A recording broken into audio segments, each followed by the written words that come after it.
apparently we promoted pretty well. So if you all could squeeze in a little bit, we still got some folks coming in. We may not have enough chairs for all of them.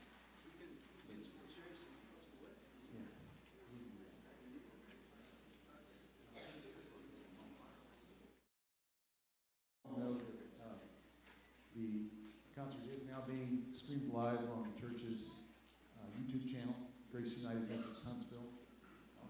And so tell your friends, neighbors, family, coworkers, news services. I'm not sure who else.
Merry Christmas.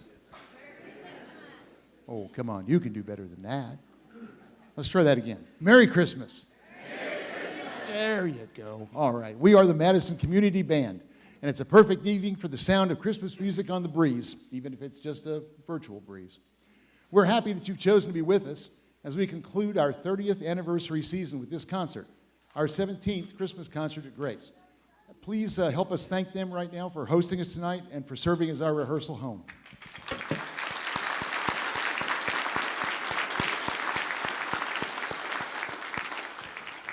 We're a band of volunteer musicians who perform at concerts, memorials, and festivals around the Tennessee Valley. 15 musicians formed the band in 1993, the year of our first Christmas concert, by the way. And there's no better way to cap off our 30th anniversary season than by enjoying the most wonderful time of the year with you. Speaking of which, what makes this time of year wonderful? Well, it's the wonder, but what is wonder?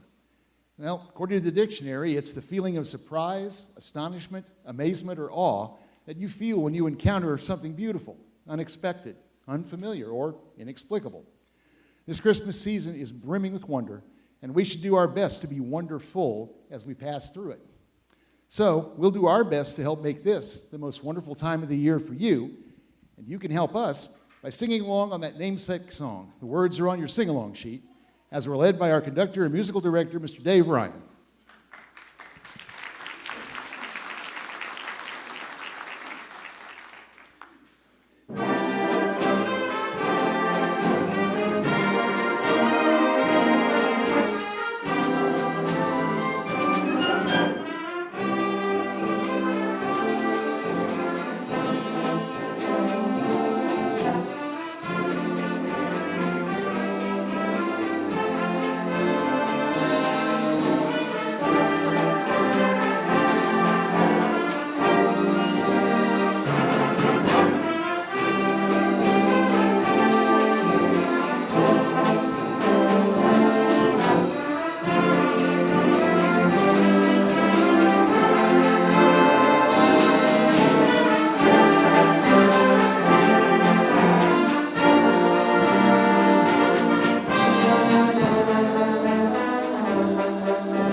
That's how you kick off a Christmas concert. Good job. Written in 1963 for Andy Williams' first Christmas album, it never charted as a hit until Garth Brooks recorded it in 1999. But if you wait long enough, everything old is new again. It's amazing, some might say wonderful, that Williams' original recording finally made the Billboard Top 10 5 years ago, sadly after the man they call Mr. Christmas has passed away. So, in honor of his first and best Christmas song getting the recognition it deserves, let's give Andy and his song a rousing cheer. When I cue you, shout out the title loud and clear. Ready? What time is it? Most wonderful time of the year. Let's try that one more time. All together now. What time is it? Yes, it is. Now, let's explore the wonder of Christmas together. On Christmas Eve in the 1820s, a mysterious man named Drosselmeyer attends his brother's Christmas party. He becomes the life of the party as he entertains the children with a toy theater, a mechanical ballerina, and harlequin dolls. He presents his favorite creation, the Nutcracker, but none of the children are interested except for young Clara. She falls in love with the Nutcracker and begs her uncle to make him life-size. Well, when the party ends and the household retires, Clara can't sleep. She sneaks into the living room and cradles her Nutcracker until she falls asleep on the sofa. Soon, she wakes to find the room filled with mice having a party. Drosselmeyer appears to rescue her, and then he grants her wish, and the Nutcracker Prince appears. That summarizes the beginning of Pyotr Tchaikovsky's ballet, The Nutcracker. You think that was surprising? There's more. 10 soldiers battle mischievous mice. The Nutcracker Prince slays a monstrous mouse king with Clara's help. Clara meets a snow king and queen. Snowflakes dance, and Clara is given a crown. Later, when she awakens, she wonders if it was all just a dream. Tchaikovsky's beautiful music draws people to the Nutcracker, but I believe there's more to it. If wonder is our response to something beautiful, unexpected, or inexplicable, then the story of the Nutcracker is filled to bursting with it, especially the wonder of a child's imagination running free.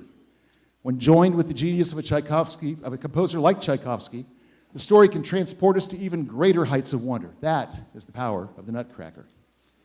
As Clara is honored for her courage by the Sugar Plum Fairy, she witnesses several international dances. Tonight we present 3, though in a different order than in the original score. The dance of the Sugar Plum Fairy, the dance of the toy flutes, and the Russian dance.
At this time, we're joined tonight by two guest conductors, both band members.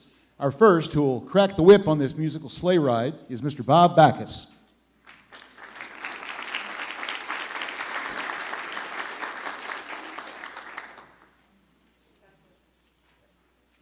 Festive Christmas. Yep. He's referring to an incident from last year. I thought we'd forgotten that, but apparently not. Dave put you up to that, didn't he? Does it surprise you when a Christmas party or a gathering seems to take on a life of its own? Or when a crowd of Yuletide revelers gets so filled with the season that they radiate merriment like the light of 1,000 Christmas trees? Well, that's the wonder of festivity, an amazing feeling that pulls you into the celebration. Festivity's root word, festive, is related to feast. Well, if feasting is your focus, then this is the season for you. You can feast on ham or beef or turkey or duck or roast beast if you're in Whoville. Cookies, pies, fudge, gingerbread, fruitcake, figgy pudding. Has anyone ever actually eaten figgy pudding? Okay, good. Thank you. Is it good?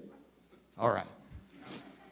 Candy, wassail, hot chocolate, eggnog, hot buttered rum, light on the butter, as Bing Crosby says in White Christmas. You're likely to find your favorites being shared by someone, somewhere at Christmas. But festivity is more than food. It's welcoming a host of holiday traditions and adding some new ones of your own. It's decorating and wrapping and filling the house with all manner of lights and sounds and smells and memories. It's hospitality and fellowship and good cheer. It's playing and singing merry songs of the season. And above all, it's having and sharing a generous holiday spirit.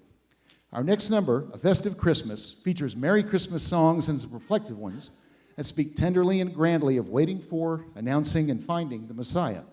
But listen for the songs that evoke images of cheerful celebration. Carolers at your door, revelers seeking hot mulled cider, musicians wearing Santa hats and playing merry tunes, sleigh bell jinglers and handbell ringers, angels and shepherds, news bringers and well-wishers. In short, songs for all who delight in the wonder of a festive Christmas.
What's more wonderful than the surprise of an unexpected Christmas gift? Let me tell you about a song that wasn't meant to be a Christmas gift, but became one.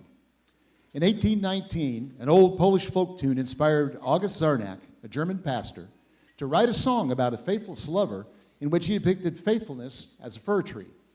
5 years later, German composer Ernst Anschutz rewrote the song's lyrics to make it a Christmas carol, removing the faithless lover but keeping the title, O Tannenbaum.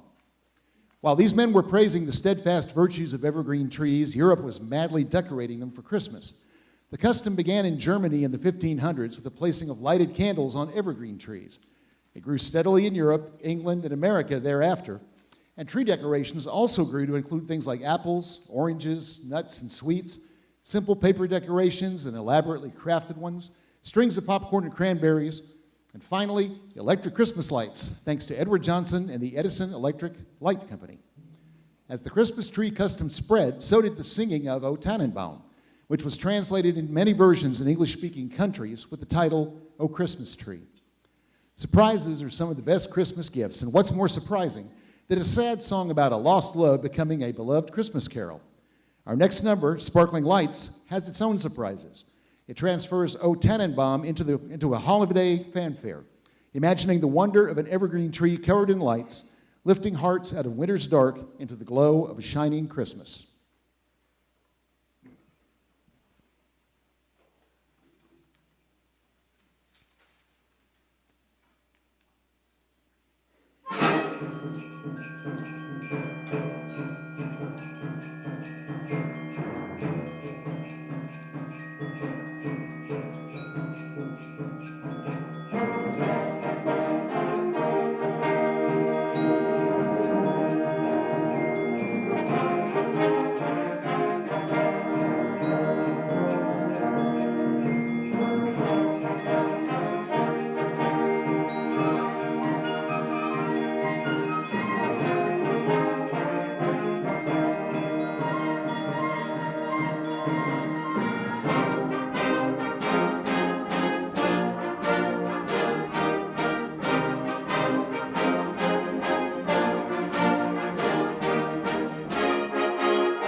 Get a good exercise tonight.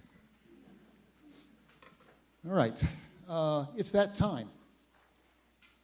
Children, and you know who you are, come on down front. We have candy. Well, I think we do. Where'd the candy go? Who's got the candy? Oh, okay, good. I didn't want to promise candy and then, oh, you want to? Feel free. Thank you, sir. All right.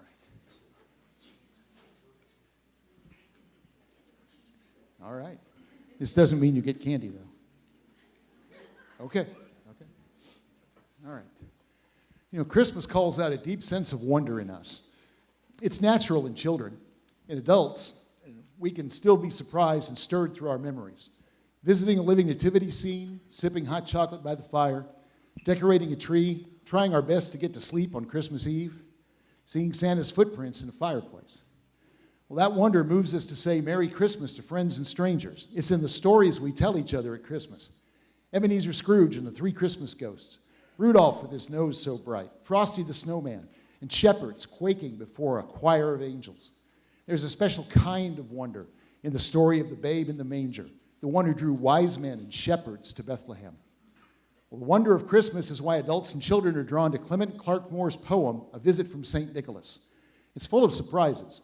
Sugar plums dance, snowfall sparkles in moonlight, reindeer fly like leaves in the wind, and St. Nick's belly bounces with laughter. There's the crash and clatter of sash and shutter, the click of reindeer hooves on the roof, and whistles and shouts and laughter. We hope the gift of Christmas wonder opens for you, whether you're a child or a child at heart, as we tell in words and music the story of the night before Christmas.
It was the night before Christmas, and all through the house, not a creature was stirring, not even a mouse. The stockings were hung by the chimney with care, in hopes that St. Nicholas soon would be there. The children were nestled all snug in their beds, while visions of sugar plums danced in their heads.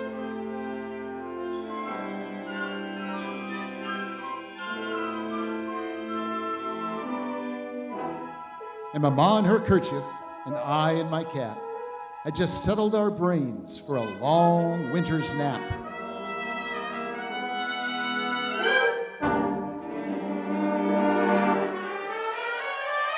When out on the lawn there arose such a clatter, I sprang from my bed to see what was the matter. Away to the window I flew like a flash, tore open the shutter and threw up the sash.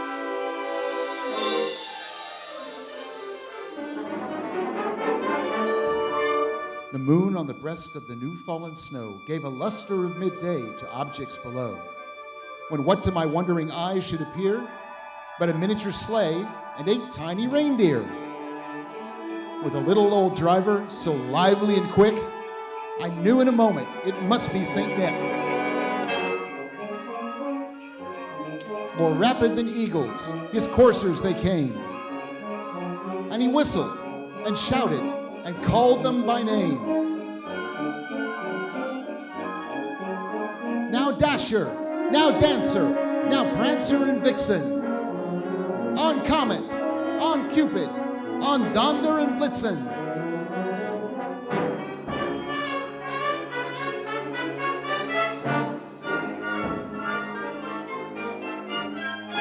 top of the porch, to the top of the wall. Now dash away, dash away, dash away all.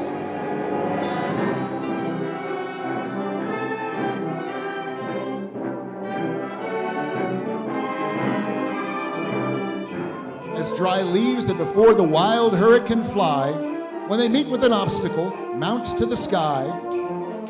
So up to the housetop the coursers they flew, with a sleigh full of toys, and St. Nicholas too. And then in a twinkling, I heard on the roof the prancing and pawing of each little hoof.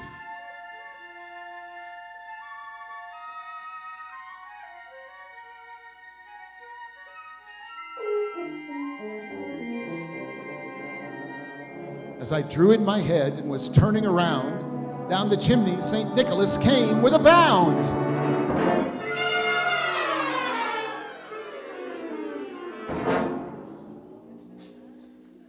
He was jolly and he was dressed all in fur from his head to his foot, and his clothes were all tarnished with ashes and soot. A bundle of toys he had flung on his back, and he looked like a peddler just opening his pack.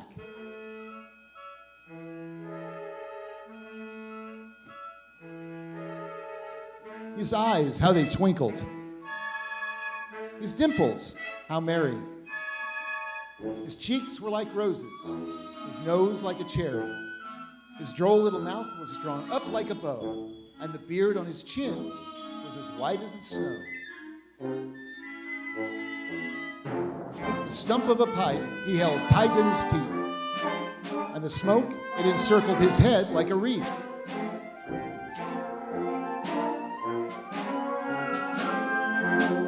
He had a broad face and a little round belly that shook when he laughed like a bowl full of jelly. He was chubby and plump, a right jolly old elf. And I laughed when I saw him, in spite of myself. A wink of his eye, and a twist of his head soon gave me to know I had nothing to dread.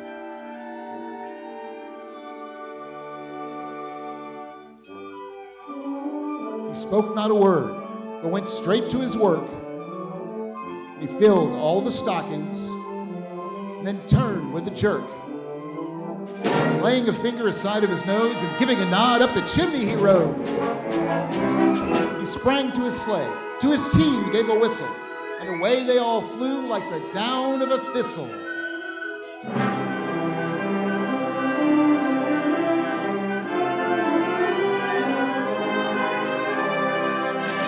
But I heard him exclaim ere he drove out of sight, "Happy Christmas to all, and to all a good night!"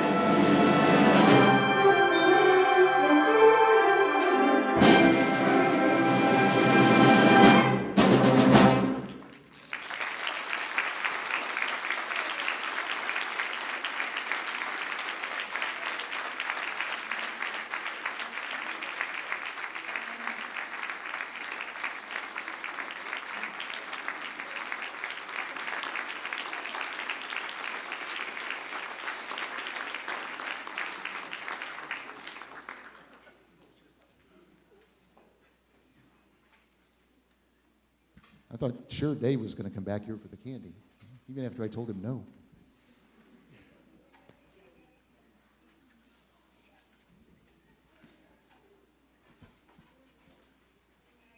As we continue our journey through a winter wonderland of Christmas music, our next guest conductor will take the reins. Please welcome Ms. Danica Richardson.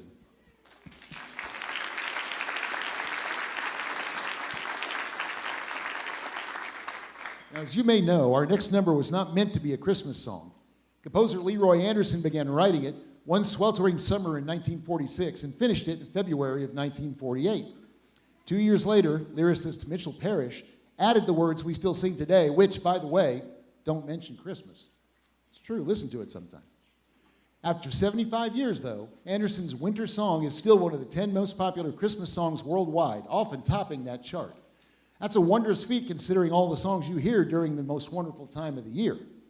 It's been recorded many times by artists such as the Boston Pops Orchestra, the Andrews Sisters, Johnny Mathis, Ella Fitzgerald, the Ronettes, Andy Williams, the Ventures, the Carpenters, Chicago, you name it.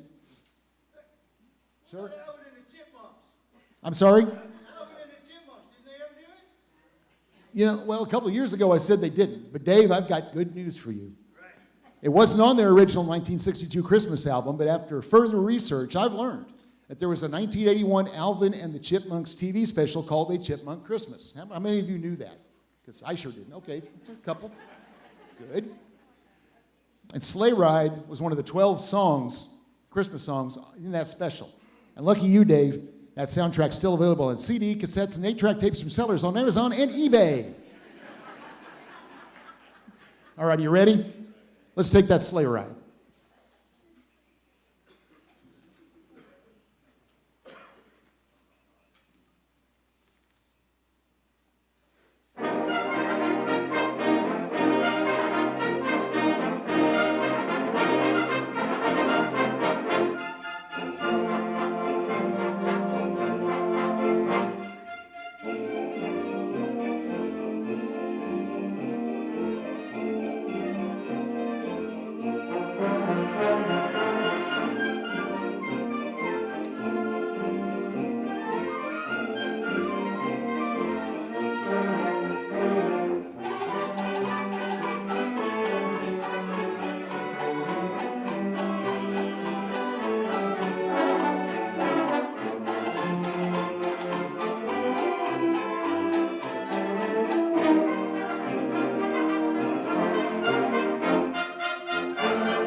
In case you're wondering what that's all about, apparently there's an old tradition that I just discovered this year that it's a curtain call tradition of presenting a bouquet of carrots to the trumpet soloist who plays the horse. So thank you, Bill.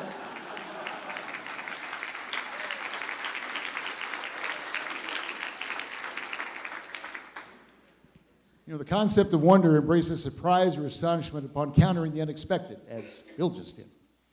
If you've been around a while like me, then you may have thought now and then that, if you've heard one Christmas medley, you've heard them all, right? Have you ever thought that? Maybe? No? Okay. Well, if you have thought that, then I think you're about to meet wonder head on at full speed. Our next number, Minor Alterations, puts Christmas through the looking glass. It shifts well-known carols and songs into minor key madness and then layers and disguises them. Among band members, this piece has gained nicknames such as Acid Christmas and Minor Altercations. I like to call it Carols from the Dark Side or A Nightmare on Santa Claus Lane. Listening to Minor Alterations is like playing a game of Yuletide hide and seek. You'll hear familiar songs, but with the feel of a waltz, a Jewish wedding, a Russian folk dance, or a musical like Mary Poppins. From the ominous opening of Deck the Halls to the frenzied finale of the Nutcracker, Minor Alterations will take you and some of your favorite Christmas tunes on a most unexpected sleigh ride.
I'll bet most of you know How the Grinch Stole Christmas. We're well acquainted with that cave-dwelling creature that had a heart 2 sizes too small. But would it surprise you to learn that the Grinch may have been Dr. Seuss himself? Soon after its release, reviewers began referring to How the Grinch Stole Christmas as the autobiography of Dr. Seuss, also known as Theodore Seuss Geisel. There were parallels. Geisel wrote the book at age 53, and in it, the Grinch complains, "For 53 years I've put up with this now. I must stop Christmas from coming, but how?" And his stepdaughter once said that Geisel was the cat in the hat on his good days and the Grinch on his bad days. Well, Geisel himself once said he was brushing his teeth the morning after Christmas and he saw a very Grinchish countenance in the mirror. He knew something had gone wrong with Christmas, or with him, so he wrote a story about his sour friend the Grinch to see if he could rediscover what he'd lost. The story that came from Dr. Seuss's journey of self-discovery displays the astonishing wonder of the unexpected. A tiny, gnarled, hate-filled heart, redeemed and renewed by the spirit of a Christmas celebration that came without ribbons, it came without bags, it came without packages, boxes, or bags. As the Grinch discovers, maybe Christmas, perhaps, means a little bit more. So in the spirit of helping any Grinches out there experience the wonder of a Christmas redemption, here's a medley of tunes from the 1966 animated TV special that evoke the humor and heart in this masterpiece of Christmas storytelling. Listen for the cheerful Whoville songs, Welcome Christmas and Trim Up the Tree, an instrumental depiction of Max and the Grinch zooming down the mountain, and the show's musical centerpiece, once described as wonderfully depraved in the best of holiday ways. You're a mean one, Mr. Grinch.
Well, if wonder is what you experience when you encounter the unexpected, then a girl named Gayla Peavy certainly experienced it, and in more than one way.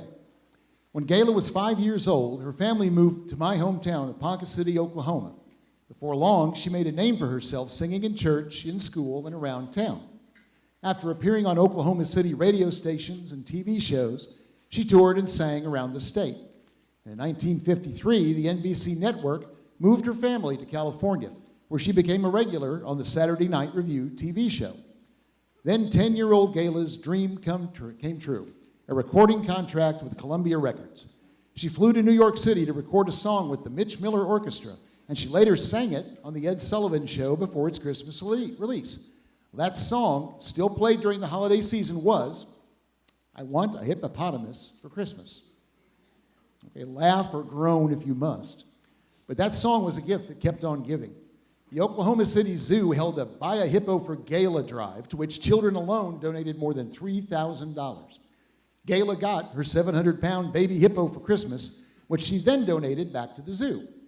Matilda the hippo lived at the zoo for 45 years, and her babies were given to other zoos across the country. Gayla experienced the wonders of a close encounter of the pachyderm kind, dreams come true, and gifts that give again and again. To me, that's the very definition of wonderful.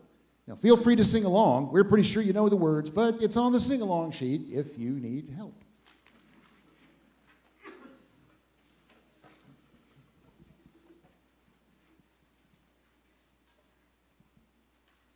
I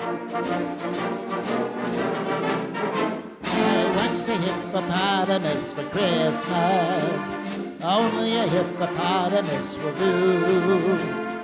Don't want a doll, no dinky tinker toy. I want a hippopotamus to play with and enjoy. I want a hippopotamus for Christmas. I don't think Santa Claus will mind you. He won't have to use a dirty chimney flue. Just bring him through the front door, that's the easy thing to do. I can see me now on Christmas morning, creeping down the stairs. Oh, what joy and what surprise when I open up my eyes and see a hippo standing there. I want a hippopotamus for Christmas. Only a hippopotamus will do. No crocodiles, no rhinoceroses. I only like hippopotamuses, and hippopotamuses like me too. I can see me now on Christmas morning, creeping down the stairs. Oh, what joy and what surprise when I open up my eyes to see a hippo standing there. I want a hippopotamus for Christmas. Only a hippopotamus will do. No crocodiles or rhinoceroses. I only like hippopotamuses, and hippopotamuses like me too.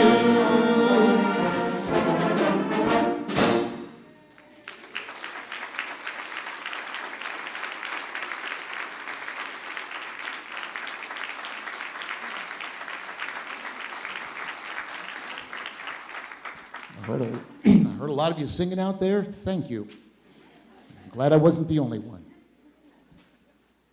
Please welcome back to the podium Mr. Dave Ryan, who will take us home for Christmas from here.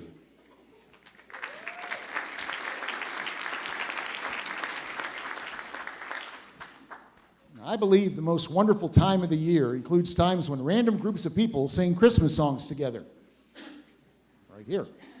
No matter where they are or what they sing, if you put your hearts into it, you create moments of wonder. You should all know by now that the Madison Community Band believes in audience participation, especially at Christmas. I know we've asked you to sing along on a couple of songs tonight, but this time, we really mean it. As we play a Christmas portrait, take the opportunity to serenade each other with Yuletide flair. Here's what's on the list and the sing-along sheet. First is, It's Beginning to Look a Lot Like Christmas, written in 1951 by the music man himself, Meredith Willson.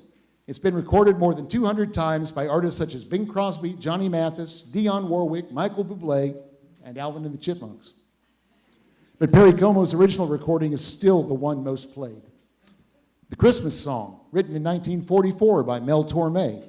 Its opening line may be the most memorable in pop Christmas music thanks to Nat King Cole, who recorded 4 versions between 1946 and 1954. And like Sleigh Ride, it was also written as a distraction from a summer heat wave. And We Need a Little Christmas from the 1966 Broadway musical Mame. Made famous by Angela Lansbury's performance as Auntie Mame, the song is about times we need a little Christmas right this very minute to cheer us up. And remember, it's not a sing-along unless you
Well done.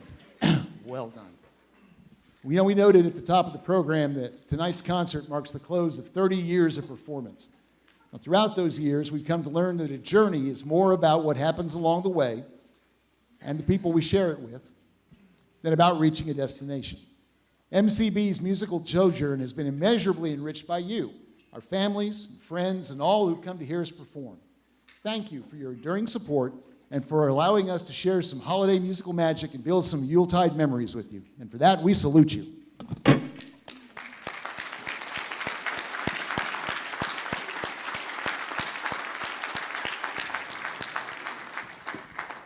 Now I'm going to turn this mic over to Mr. Christmas. Thank you. I don't know what to say. Been doing this for 30 years.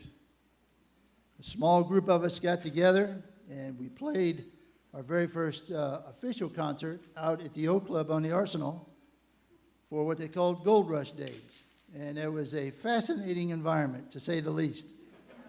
But it was a lot of fun, and we turned it into what you see before you 30 years later.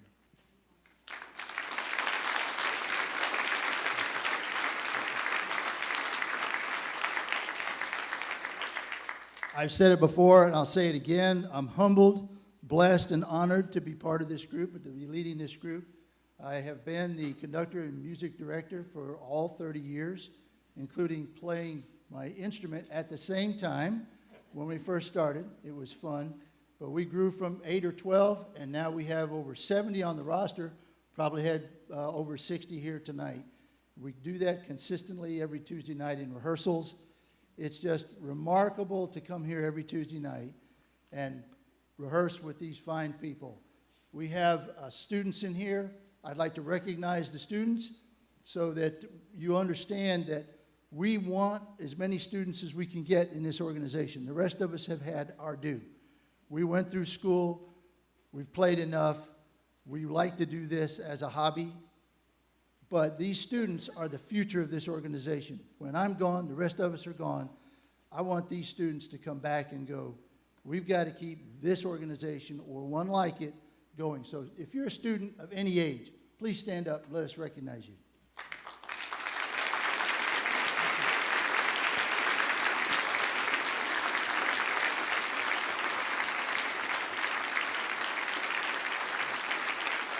Okay, you can sit. And along with that, a good segue here, we have one student in particular we want to recognize, and I will introduce Sandra Pozar-Keeter, one of our flute players, to do the honors for us tonight.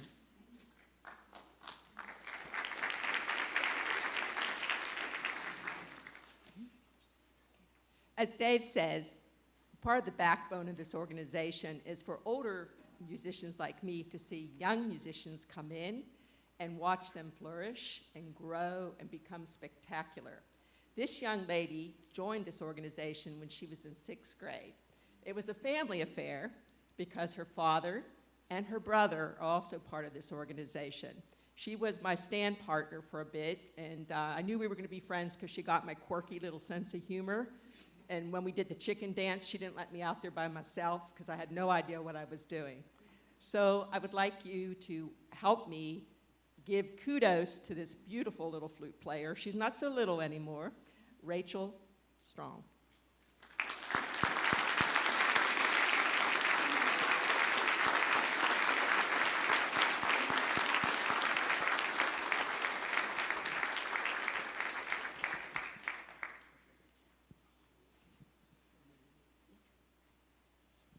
So the certificate that we're giving her tonight says the annual MCB Scholarship for 2023 is hereby awarded to Rachel Strong in recognition of her contributions to the band and for outstanding achievements in music. The Madison Community Band is pleased to award you this $500 scholarship.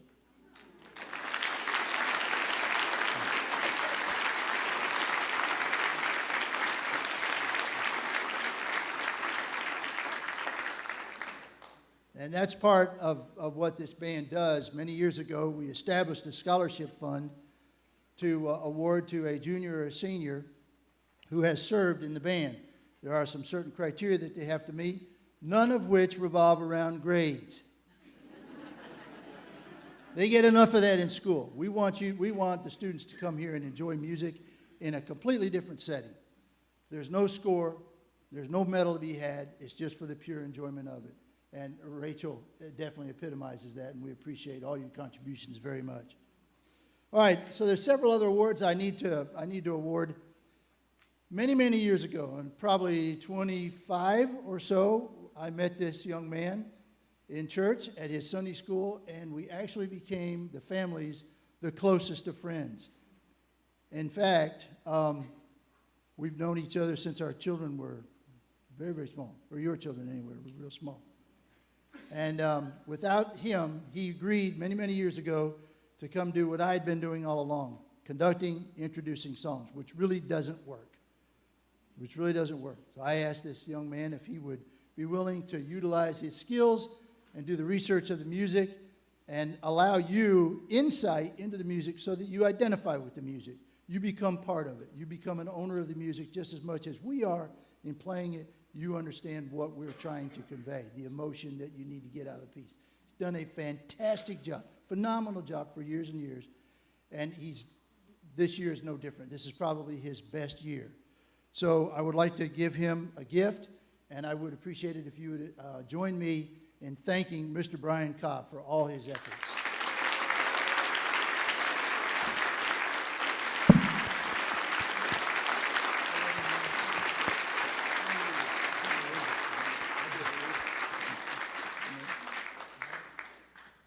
Okay, another person I want to recognize tonight is, I guess we're kind of like the right and left hand of the band. Without the two of us working in lockstep, we would never get the job done. 30 years, 20 plus years, I know he's been in the band. I can't remember exactly when he joined. But without this man, the statistics, the numbers, the finances of the band would not be possible to carry on without his expertise. That's what I do every day in my job. So I'm not going to do it here. I want to get away from it. I do the podium stuff, all right? I let him handle the finances. We've worked great. He's come up with some fantastic metrics over the years. I've asked him, can we do this? Can we track this? Can we track that? Johnny on the spot with it all the time. Fantastic fellow. He's become a very, very close friend. And I want to introduce him and give him a small token of my appreciation. Our treasurer and our lead euphonium player, Robert Schwartz.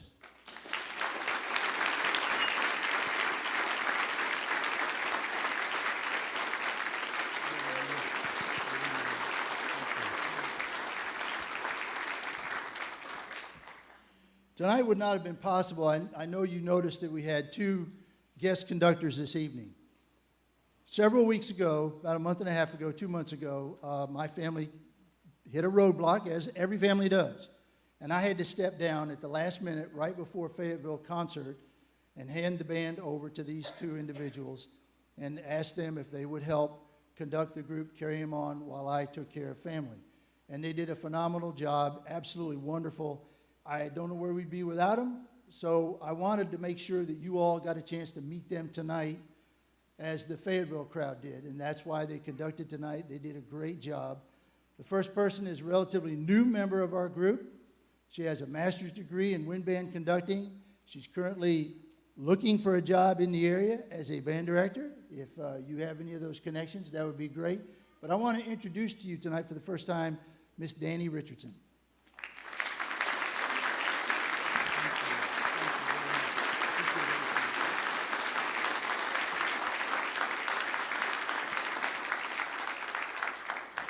And our second guest conductor is, we go way back. I mean, way back before I almost learned how to walk. We have become friends. He was my band director in junior high back then. They weren't called middle schools. That tells you how old I am. They were called junior highs and high school. And back then, he was Mr. Backus. After I graduated at Auburn, had my first job, relocated back to the area, he and I went and played a round of golf. 4 holes into that, I said, what am I supposed to call you now? And he looked at me, he said, just call me Bob. So it's been that ever since. He's been a second father to me. There's no doubt about that. I feel that very strongly. He's been a mentor, a friend, He challenges me musically. I've gotten most of my skills from him, my knowledge from him. I've watched him. He's a wonderful, wonderful man. I want to make sure that you get a chance to meet him, and I have a gift for him as well. Bob Backus.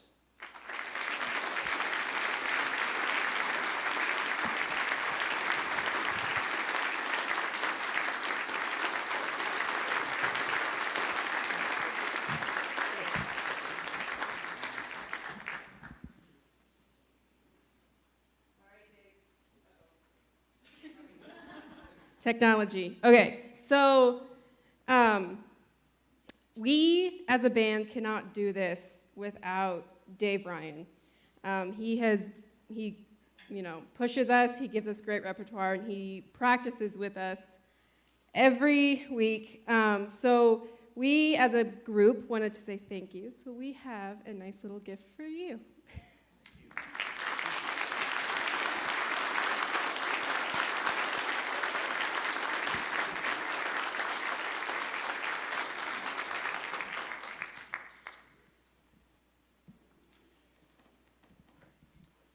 What child is this, who laid to rest on Mary's lap is sleeping, whom angels greet with anthems sweet, while shepherds watch are keeping?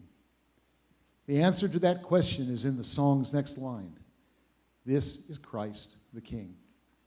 Those words were set to the tune of Greensleeves in the late 1800s, but by then people had been singing other words to that tune for nearly 300 years. Our final number, Celtic Carol, spins that ageless tune into a Yuletide dance that evokes the ancient roots of a Celtic Christmas. Like other ancient peoples, the Celts did not take the sun's return for granted, and they celebrated its return with joy. In the midst of winter and the darkest time of the year, joyful celebrations like the one we've shared tonight bring the promise of warmth and light, the hope of new life, and the true wonder of Christmas in our hearts. And as we bid you good night and a very Merry Christmas, let this ancient Irish blessing from the Wexford Carol go with you into the night. Good people all, this Christmas time, consider well and bear in mind what our good God for us has done in sending his beloved Son. With Mary holy we should pray to God with love this Christmas day. In Bethlehem upon that morn, there was a blessed Messiah born.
Ladies and gentlemen, the Madison Community Band.